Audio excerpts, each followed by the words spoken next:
Hi, welcome back to my channel. My name is Efrain Rodriguez and this is the Wolf Project. Today we're going to cover the structure of the mind.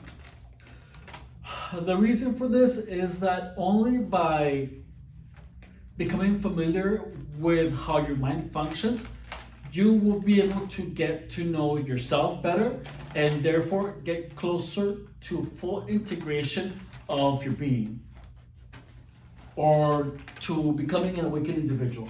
So first we're going to start with a diagram of the mind.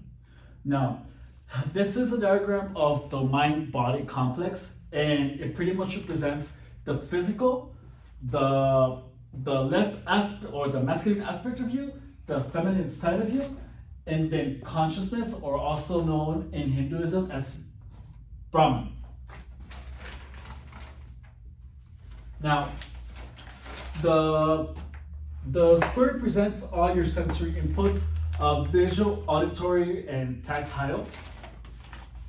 The triangle represents your left brain, which is in charge of focused attention. It creates division and selectivity. It is in charge of the short-term aspect of you, or memories. Also, it divides everything into parts. It categorizes. It is the one in charge of anger, aggression. It has affinity to major keys. It is praise-seeking. It takes only primarily positive feedback. It pushes for certainty. It is in charge of language. It is optimistic but unrealistic. It is in charge of abstraction, but it removes context and competition.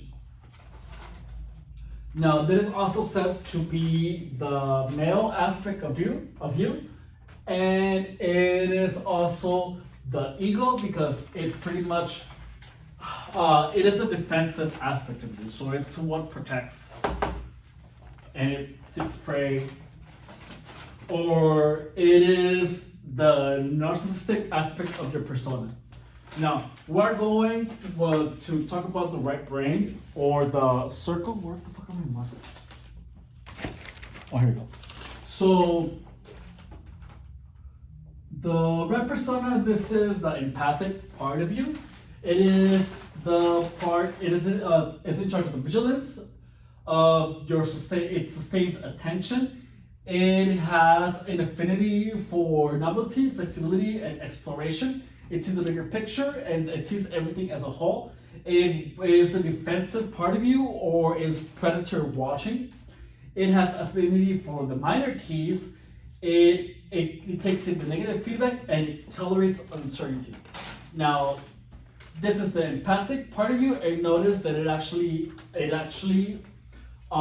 coincides with the aspects of narcissistic people and empathic people.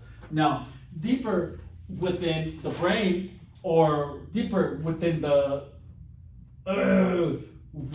diagram, we have consciousness, and consciousness is pretty much said as the aspect of you that has continuity. For example, you go to sleep, you wake up, and it's still you. So you have continuity. The only thing that is changing is your memories, your perceptions, your knowledge, your imaginations, fantasy, your sleep, and your memory. So, what is taken from the physical world?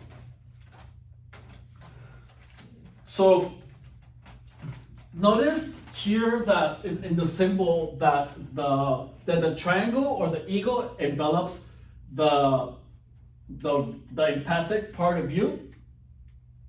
So this is true in more than one aspect.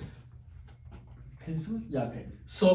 So notice that the narcissist part of you is closer to the physical world than to the I, or to the self, or consciousness.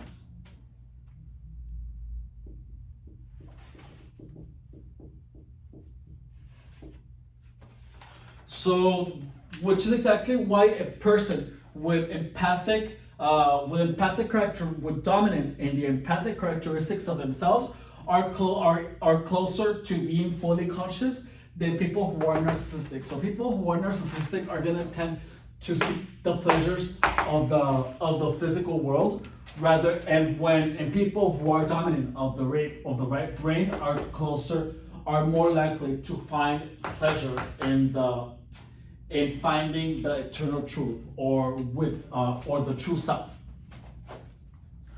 Also, awakened individuals become whole. So that pretty much means that all of these are taken into one.